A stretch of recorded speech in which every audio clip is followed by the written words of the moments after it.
So your name's Kelvin. Yep. Kelvin. You're from Tanzania, and how old are you? I'm 25 years old. 25. How long have you been studying typology? Like, what would you say your knowledge level is at? I have studied typology for a while. I mean, I think I've known about MBTI since I was 19, which is like 2016. And I got constantly the same results for years until when I got into cognitives, and that's when I started having doubts about my particular type. So yeah, but I have read a lot, and in the back of my head, I have a conclusion, but I wanted to be certain before, I can be sure that I'm correct. All right. Well, I mean, I've started asking people, like I used to start from scratch, but I've started to kind of ask people, like, what do you really want out of the session, basically? Because if you think you have a pretty good idea already, then we can kind of jump ahead of some stuff and try to make the most of the time. But that's kind of up to you. I guess just self-improvement. I would like to know my true self so I can be able to improve myself and better for what I'm doing in businesses and work in my life. Okay. So do you have like one or two types that you're pretty sure like you probably are? Yes. Okay, so what do you think you might be?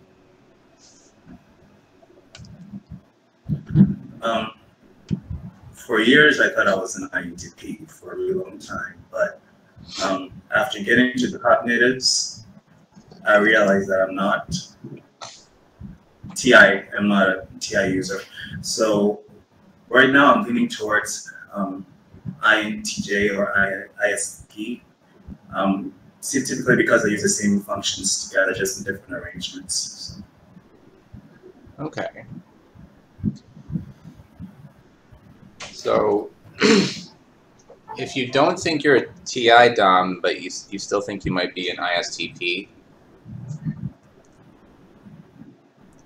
1 sec, please. Just a second. Sure.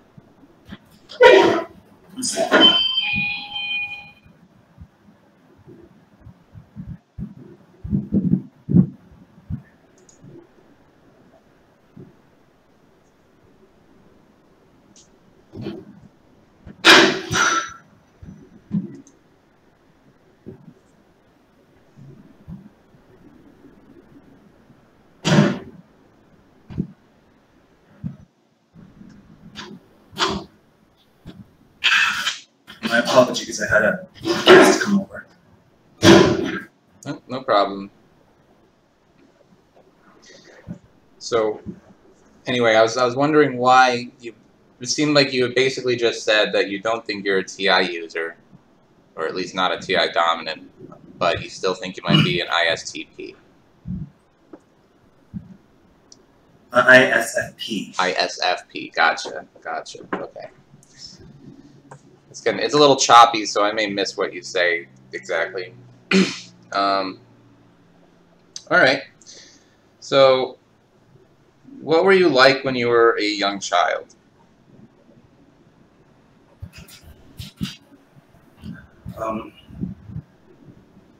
My memories of the past aren't very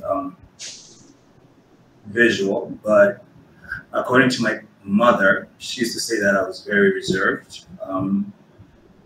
I was very much in my head, that part I can remember. I had an entire world just prancing in my head. And I used to have this ritual where I would just like prance around in the house and just feel like I'm in a trance and just have things play in my head, like people and lives. And I did not really, I wasn't part of it. It's like I was just playing God to them. Okay. Yeah. Also, she told me that I was very opinionated at certain times where I wasn't afraid to share my opinion if it was called for. Yeah.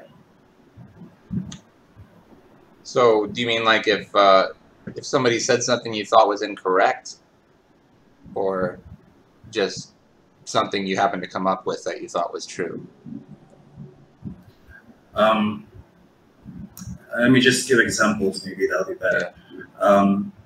My there was a time that my mom was really struggling with her school because she did her bachelor's degree when I was already born, like maybe 5, 6, 7, and she was like venting to me like, "Oh, I'm so frustrated. I don't know what to do," and I pretty much just told her that, well, this is kind of your fault because if you had studied maybe earlier in your, couple of years back, maybe this would have been much easier for you because you would have less responsibilities. And she got really mad and everything, but later she kind of realized that was actually true.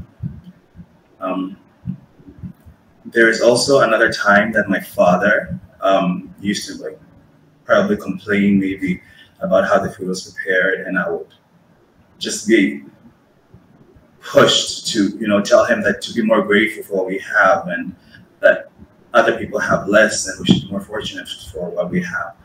So there are different incidences, but these are the ones that usually, because my mother told me, so they feel closer.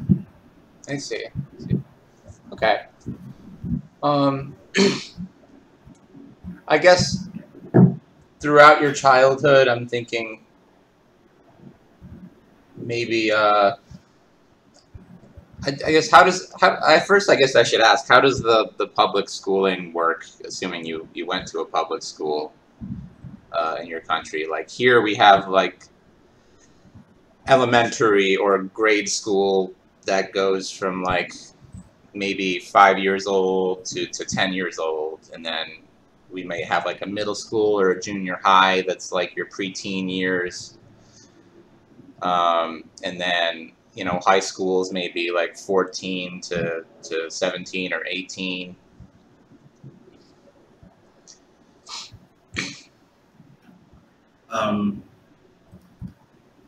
The school system is pretty much similar as what you said. I went to private school since I was in kindergarten until high school.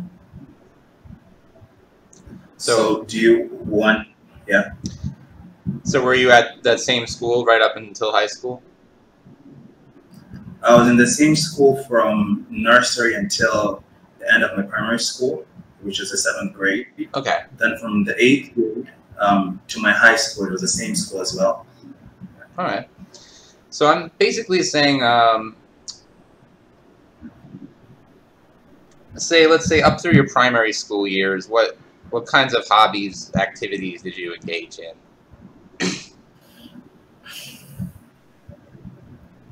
I used to love to read a lot. That's something that stands out for me. I didn't have much friends, so I usually just got back home and read, watched cartoons. That's pretty much it. Okay, what kinds of books did you read?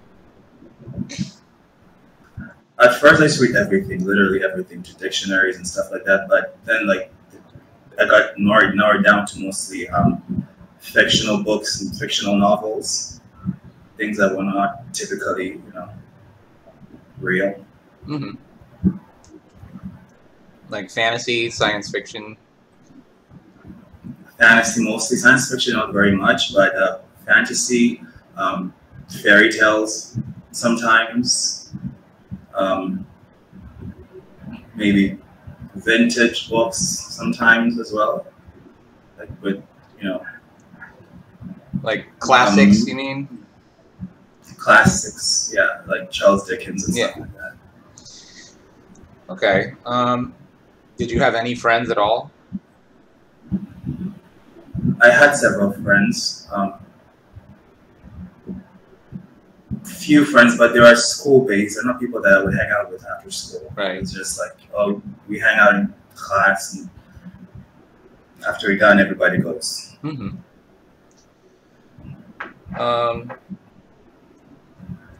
Did anything change for you in high school? Yes. How so? I became more outgoing. My parents, I mean, I was raised by extroverted parents, both my mother and my father. I haven't typed my mom specifically, but I would assume that she's on the ESFJ. I used to be really pushed to be out there, and I really tried. And I mean, I used to get a lot of leadership roles when I was in school, not from students, but from the teachers who would vote for that. Mm-hmm. I wasn't pretty much very likable, as in popular. No matter how much I tried, I just really couldn't, get to them. I don't know if that makes any sense. Yeah. I mean, can you go into any more detail about that, or about why if you have any perspective maybe now on why your interactions with people played out that way?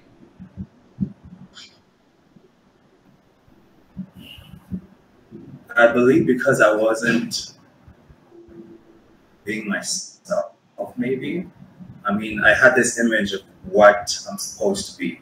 Like, I would mimic that image. Outgoing, maybe I love music, so maybe really have some skill that would stand out to be, liked or appreciated. But looking back at that time, I would say like it's like a big gap in my mind because it doesn't seem real. I don't know if that makes any sense. It doesn't. So it sounds like you were sort of playing like a caricature of a likable person as far as you understood it. Mm-hmm. Yes. Okay. I mean, just as an aside, so you say you like music. I assume you played an instrument based on what you told me. No. No? Okay. I listen to a lot of music. Yeah. What kind of music do you like? I sing sometimes.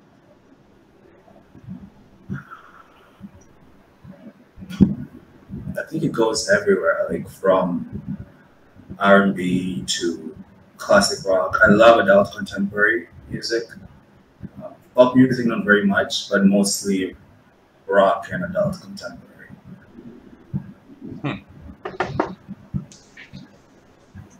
Adult contemporary. That sounds like a vague genre to me. Like, what does contemporary mean? They call it that. I have no idea what they call it that. Yeah, it's sort of like a mix with I would call it pop, honestly. I would just call it like mellow pop, more melancholic, sort of. It's not very far from the pop genre. Okay, I think I know what you mean. So, let's see here. Were other students, like, were they upset at all that you got put in these leadership roles? Like, would they have preferred if someone else was doing it? Not that I remember off. Maybe no. Okay. So they were fine with you. They just didn't have any particular liking for you. Yeah. Okay.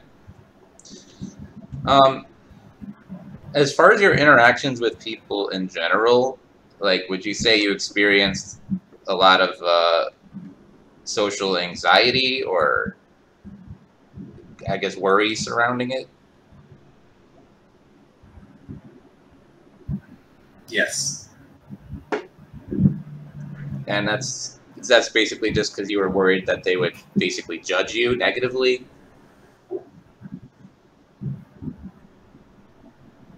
Yes. Okay. I would be self-conscious. Yeah. Did you get any more like fast friends in high school, or was it pretty much the same as before?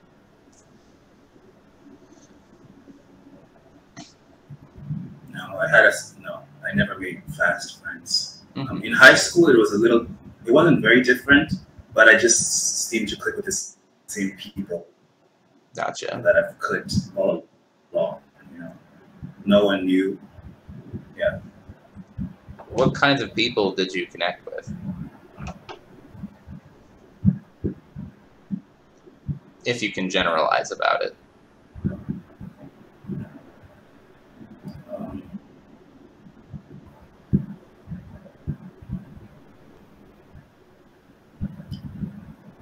I would say people who are weird. I don't know if that's the right word for it. Probably. I love intellectual people a lot, but with a specific type of humor that is not very friendly. I would say darkish humor and had a lot of interesting imagination. I gotcha.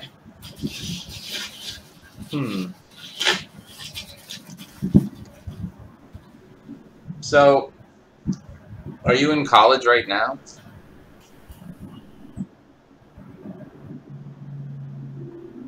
I graduated in 2019. Okay. So what was college like for you? What did you go to school for?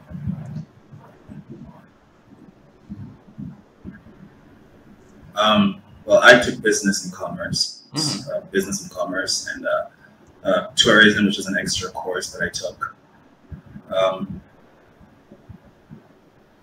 University was a little more, what could I say, original. I don't know if that's the word. Because I understood myself in a deeper level now. I did not try anymore. So definitely less friends. I used to work with people unless we had a group projects that we had to, team up. But with the same people, usually, yeah, I guess that. Okay.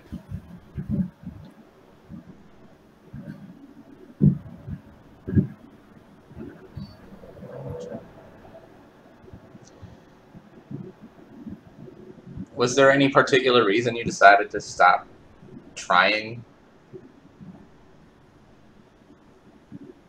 At least as far as social things go? I don't think it was social anxiety as in when I was in high school and secondary school where, I didn't figure out why. But in university, I just felt it was just superficial to try unless, it just happens automatically that you click with someone. So I wouldn't try to be out there or to socialize as much as I would normally do if I was younger. Right. It was natural. It was just like. Yeah. So why did you choose to go for, business and commerce? Money. Money. Okay. Yeah. I've always wanted to be either to work in the tour industry because it's one of the biggest industries in my country, but also I wanted to be an entrepreneur, so I knew that I needed to study commerce. And pretty much that was one of the only reasons why. All right. Did you always want to be an entrepreneur? Is that something you've thought of maybe more recently, relatively speaking, or? I would say more recently. In the back of my head, perhaps, but I think I realized it more as I got older. Like, you know, I got employed for like 3 months and I just couldn't handle it. Like the establishment and, you know, how people expect you to adhere to, you know, specific principles. Yeah, I couldn't do it. So I realized that, you know, I could literally do this, but better. So why do I have to? Yeah. Can you go into any more detail about what your work experience was like?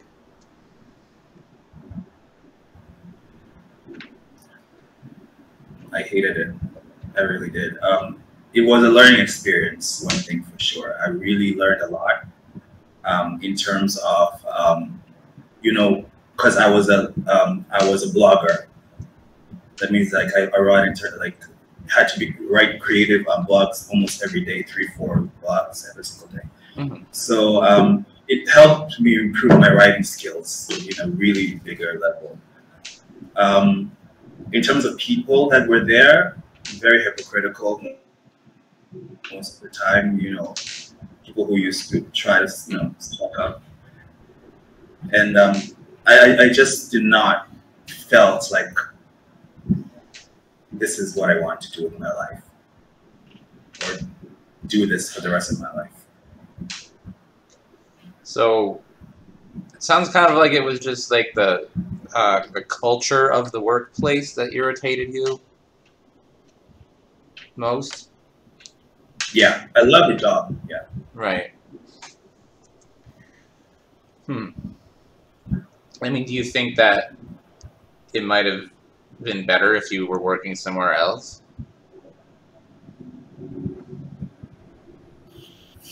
I did think that, but then I would assume that it would be the same thing, just different situations, you know, different problems that would get in the way. So I didn't want to bother doing that. Right. Instead, just, you know, start my own thing.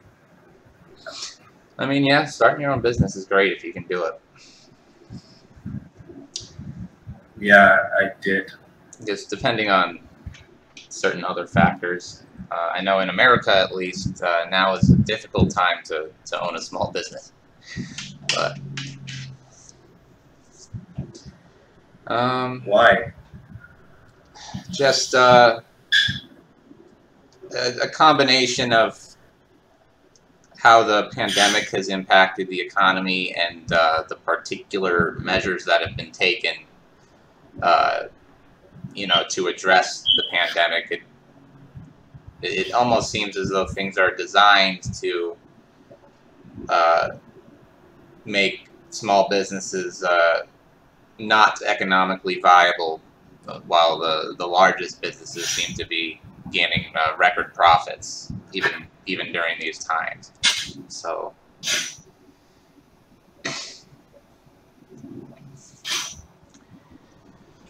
but I think there's a lot of different interacting factors that go into that. It could be something as small as people's opinions of mask wearing, for example.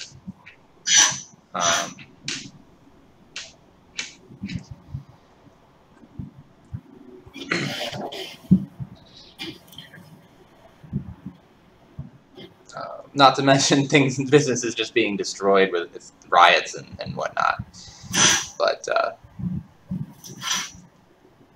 anyway. Yeah, I'm trying to figure out where I am here. So what do you spend most of your free time doing now?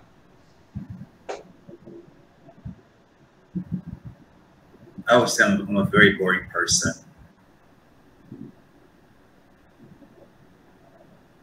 I would not call myself a fun person. I usually just do the same things every day. I watch every single day, like just repeat it sometimes.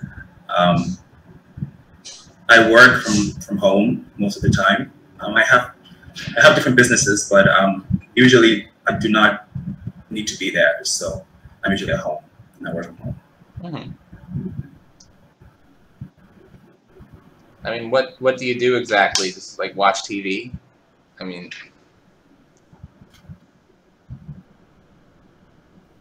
I don't know. I mean, if I would ask myself what I do every single day, time just flies, and it doesn't involve me watching TV. It doesn't involve me watching TV all the time. So yeah, sorry, it's my cat. What's this problem? Yeah. So I usually read, probably watch series, work most of the time. I'm usually just working. Right. I'm sure you work a lot. Well, what kind of books do you like to read now?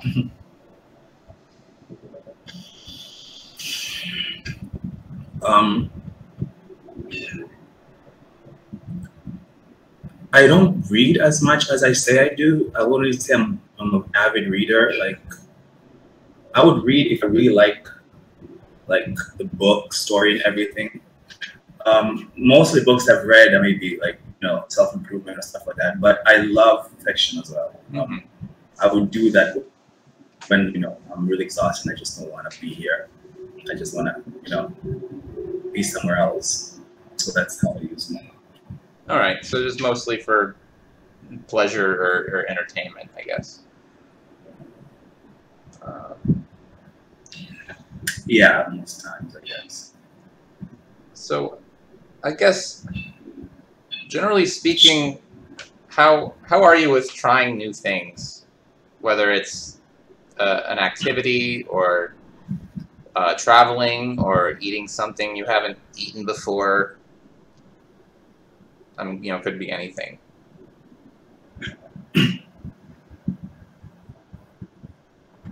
Can you elaborate more a little bit? Searching, can you say some of the tips? Well, I, for example, I always like to try new foods. And see if I like them, or if I have an opportunity to do something that I haven't done before. I guess I may not have been this way when I was younger, but I'll usually take that opportunity because I easily get bored with my life, and I need new experiences to kind of keep myself going. Even the music that I listen to, I get pretty bored of listening to the same stuff a lot, so I'm always looking for new artists to listen to. I change my choices depending on how I feel or how my mood of the day. So if I want to eat pizza, maybe with a different topping other than Hawaiian, I would try it. But it's not something that I want to do it every single week. Like, try something different. I'm pretty fine with, Okay.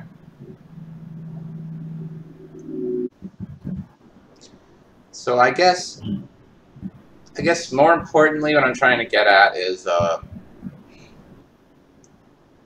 do you prefer to stick to what you know and what is comfortable for you? And does getting out of your comfort zone either yes. not... Okay, yes. So, do you get enjoyment, I guess, out of repeating the same experiences that you know you like?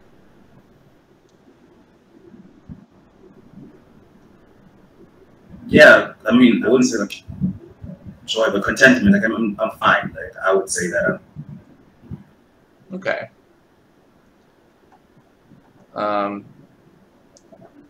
Do you think you have a steady routine at all? Like, do you go to bed at the same time every day?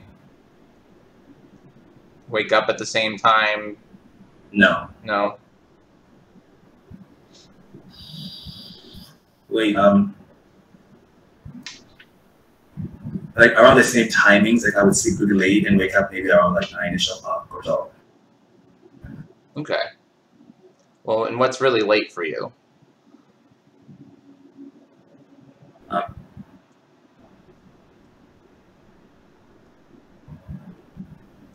4. Okay. A.M. It doesn't sound like you get a lot of sleep. Not very much, but I'm fine. I mean, I function, so. Okay. I mean, do you pay much attention to your health or like the state of your body at all? I exercise regularly. I try to stay fit. You know, I've been more active because I wanted to, improve myself. So I try to exercise every day now. Okay. It's not always consistent, but it's been working. All right. So that was just a spontaneous decision one day to start exercising to improve yourself? Well, I've been exercising for years, like years since I was like a teenager. Okay. I used to work out. So, yeah. I mean, I used to work alone at home most of the time. Like using or run. So it's something that I've been doing for years. So it wasn't hard for me to just adapt. Gotcha. And I wanted to do it more consistently. All right. Let's see here. Do you spend any time kind of just thinking about stuff, ideating? I mean, do you what kinds of ideas do you turn around in your head? I mean, are they all work related?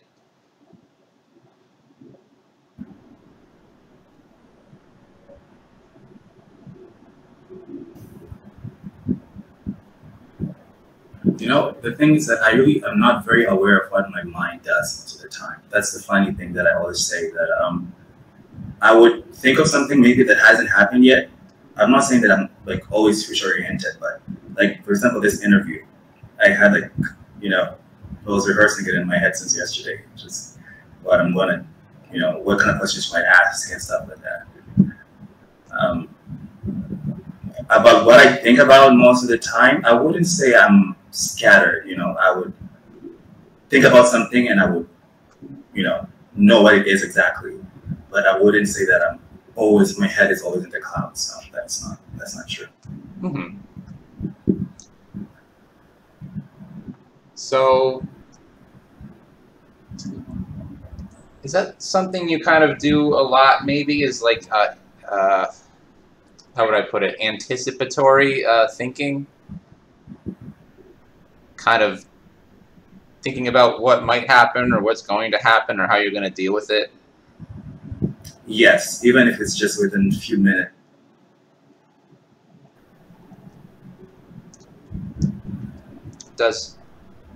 When something you haven't done or experienced before is approaching, does that give you any sort of anxiety?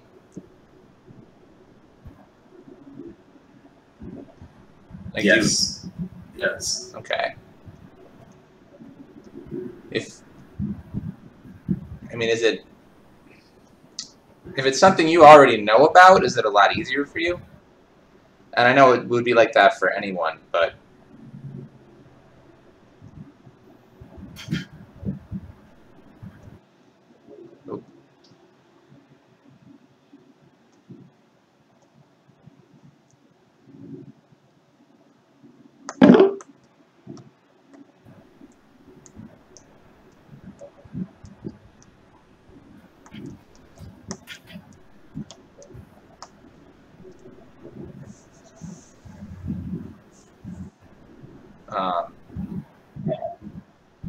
how am I trying to say this? Would you prefer not to have to, worry about an unknown experience if you don't know how it's going to play out? Yes. Okay.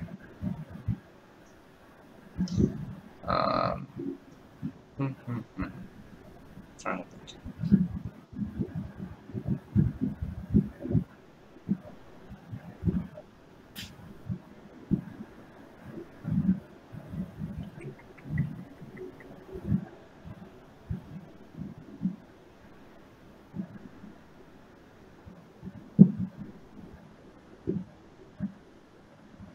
Are you into like how do I put this? Any of like the soft sciences, like psychology, philosophy, maybe politics? Do you find yourself thinking about all of that very often? I mean, obviously, if you're into typology, you're into psychology on some level, but yeah, I would say psychology and philosophy a little bit, not very much, because I just feel like it's just it's just mumbles most of the time. I would yeah, I would say more of I'm kind of into nihilism a lot. It's not something that's like I do a lot of research about, but it's something that it's like in the back. I would love to know a little bit more about it. It interests me in a certain way. Nihilism. Yeah, that's pretty much it. Huh. Politics, no, I hate politics. Yeah. Just not my cliche.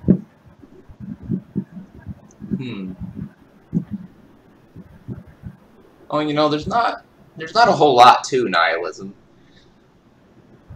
It's a pretty simple concept. I think some people blow it out of proportion, maybe. But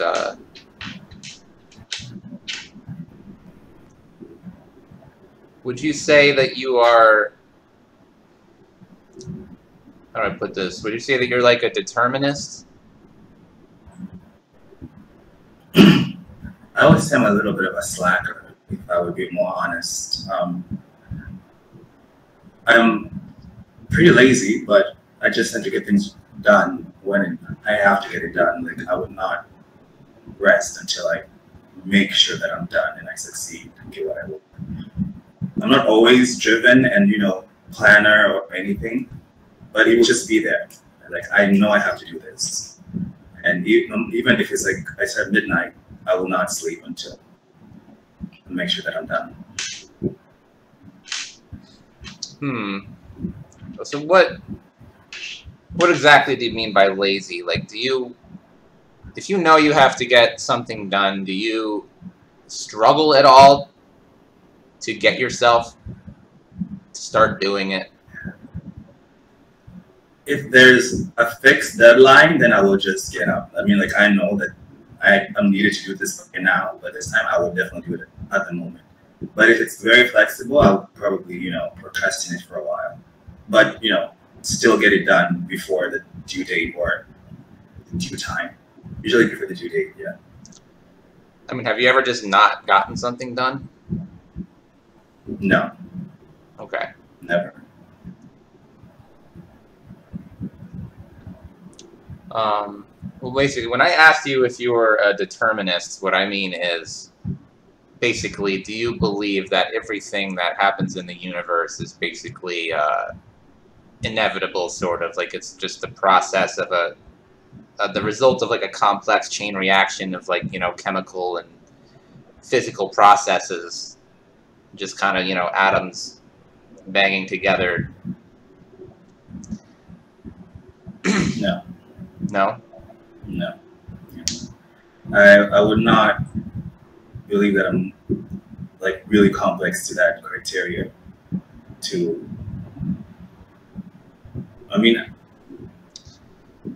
Well, let's put it another way. Hardcore determinists often don't believe in free will because, right, they think that whatever somebody does, right, is just a result of, electrical and chemical processes in their brain that are going to fire off a certain way based on how it interacts with the environment, and there's basically nothing you can really do about it, even if you might feel that way. No. So I believe I'm in control of myself, and if someone wants to, think that way, then they will, but it doesn't necessarily mean that it's factual. I don't know. Yeah. So you think there's basically something else going on? that kind of allows you to change the course. Like there's not just one path that the universe is going to take. Yes. Okay. Yes, I do believe that we have total control. The universe is a background player that just sits behind and just, you know, looks. Okay.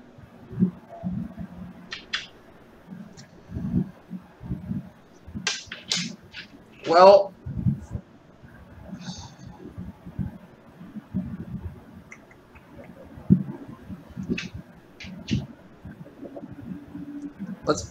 let me say this. I've thought through the whole session that you're either an INTJ or an ISTJ.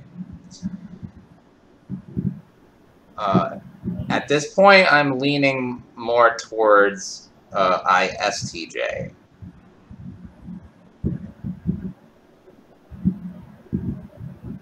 I haven't seen a whole lot of evidence for you being an NI dominant. Mainly, I don't see your extroverted sensing in such a low position as an INTJ would have it, which might be part of the reason why you could see yourself as an ISFP, for example.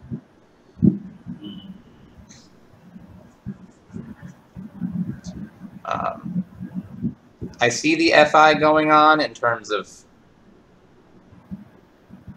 your values and how you approach life, sort of based on kind of how you feel at any given time. But it's definitely not leading your psyche. You're definitely leading from a place of your knowledge, which I call SI and NI the knowledge functions. It's basically you're very sure about what you know, and or you could also call it your general, like your epistemology, your worldview. So everything can kind of be navigated based on a map of what you know to be true. I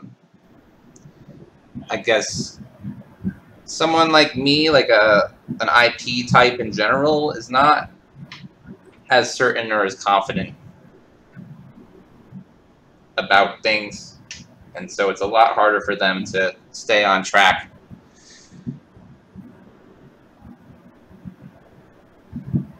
I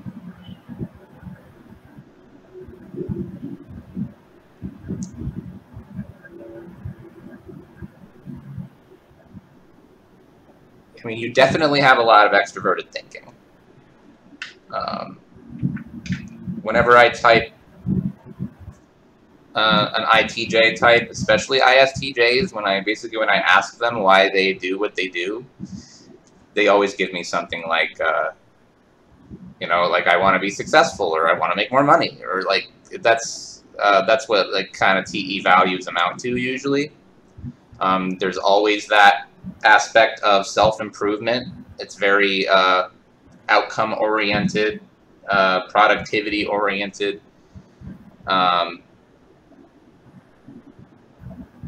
Goal-oriented thinking. I always find that, you know, they're like reading self-help books or basically building their life around achieving a goal or improving efficiency or something of that sort. They don't spend a lot of time like just having fun, really, or finding ways to entertain themselves, or worried about getting bored or anything like that. That's what I see from TE a lot. And they'll usually have very little patience for people who try to make excuses for themselves or don't, you know, don't work very hard or whatever.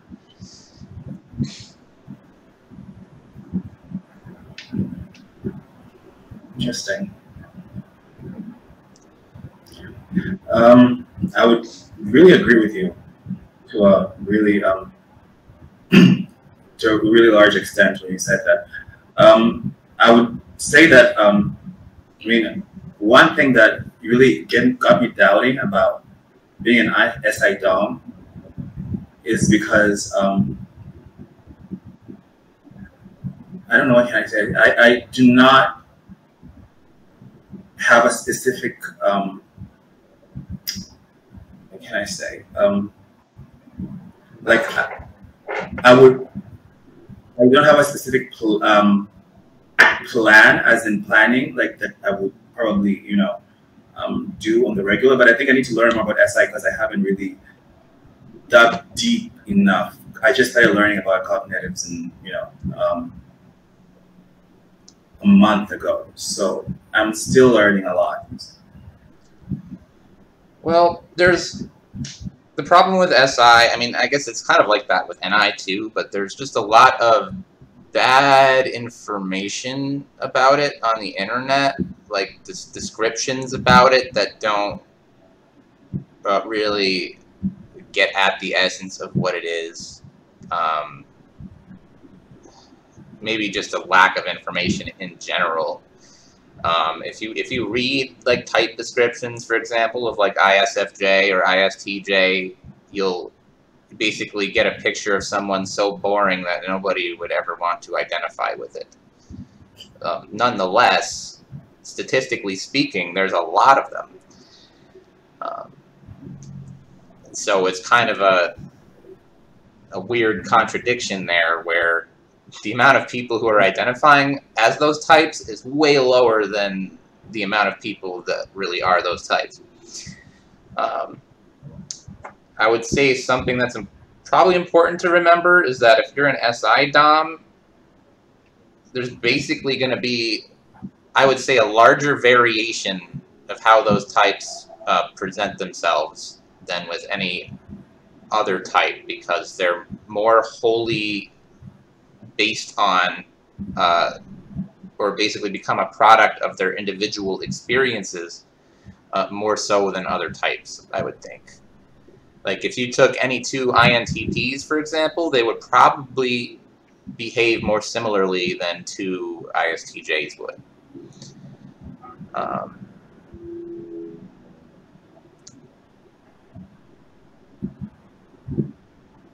And I would also say that SI Doms kind of maybe seem unimpressive or boring, or they might even feel that way themselves. But over time, as they collect more experiences, basically, they become, I'd say by the end of their life, they sort of become the most impressive people in a certain sense, because they have much more of a steady progression. If you look at people who are like NE dominant or NE auxiliary, those are the ones that seem like really smart when they're kids, and everyone's like, oh wow, you're so smart, you're so creative. But then they hit their 20s and their 30s and they're kind of like burned out, and they don't really seem to be improving at all anymore, and they don't know what they're doing with their lives. And they're just kind of scatterbrained. So it's kind of like the reverse. There's kind of less of a steady progression, or I mean, maybe no progression at all. And part of that is because they're not rooted in concrete reality to the same level. They don't have steady reference points by which they can make good or productive decisions.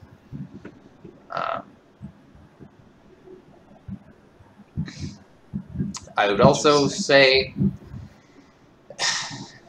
while INTJs, being TE users, oftentimes, yes, they will graduate university. They'll be fairly productive and outcome-oriented people, but they do tend to be at least somewhat more focused on kind of,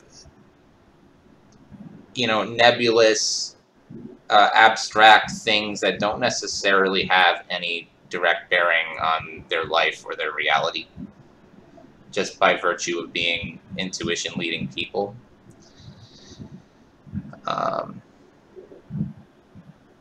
So they'll often spend a lot of time, digging into, I don't know, like music history or philosophy, and they'll know a lot about kind of abstract topics and will spend a lot of time, you know, talking about that kind of stuff with people. They're also, like I said, with their sensing in the 4th position, they can, and this is kind of why young INTJs and INTPs, I guess, for example, look kind of the same.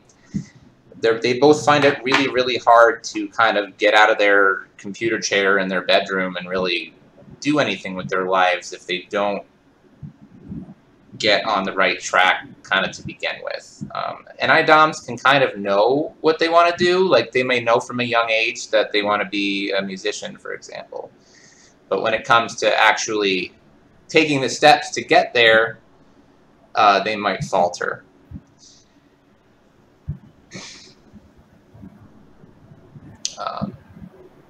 I guess the more well-adjusted ones, yeah, they will come up with a plan and they'll steadily get wherever they want to go. But a lot of them later in life do kind of struggle to find meaning in life and might feel particularly depressed, or I don't know, it's something I've seen a lot.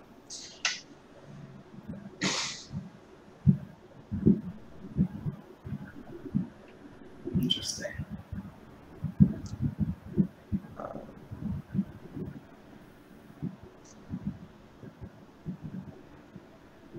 Having said that, I see ISTJs and INTJs in a lot of the same careers sometimes, like especially when it comes to like computer programming, something along those lines. I've seen a lot of really smart ISTJs that are programmers that seem a lot like INTJs. But at the end of the day, they're way more able to talk about their lives in more realistic terms, and they don't really get caught up in anything that doesn't have to do with what they, you know, concretely know. Everything they do, everything an ISTJ or an ISFJ knows is based on something that they have actually personally experienced. And if you can dig into that enough, that's the really big difference between them and an NI-DOM, is that NI-DOMs, their knowledge sometimes, it's like they're looking at everything from a really high up bird's eye view where, like, you can kind of make things out, but you can't really, it's like low resolution. You can't really see anything in enough detail to be absolutely certain of what you're seeing. So a lot of them will actually, like, basically talk out of their ass as if they know what they're talking about. Whereas you don't see SI-DOMs doing that very much. They'll be the ones going, well, wait a minute, have you ever actually done this before? Do you actually really know about it? Or do you really know what you're talking about? Or did you just, like, read about it a little bit, like, 2 years ago and think that you're an expert, you know? Yeah, sounds like me. Yeah.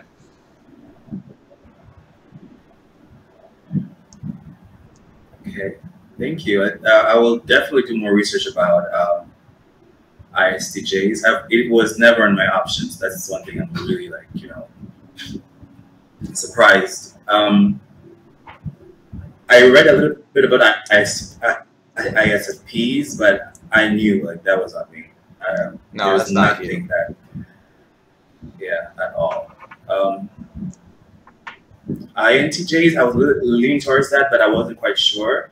But now that you talked about, like, you know, abstractly what NI does, yeah, that's definitely not me either. Yeah, but you are definitely, and people may not put much stock in this, but I can tell basically just by your body language, the way that you physically carry yourself, the way that you articulate yourself, and the way that you speak, that you're, you know, either an INTJ or an ISTJ for sure. You may find that you don't agree with me that you're an ISTJ, but I'm pretty certain about that. I'm not sure if I explain myself well enough, but I'm pretty sure that that's what you are. Thank you. Thank you so much. Then I have to really get to work and study more about it then. All right. Thank you. I appreciate your business. Yeah. I will talk more. Yeah, feel free to email me if you have further questions. Definitely. Yep. Have a good night. Thanks, man. You too.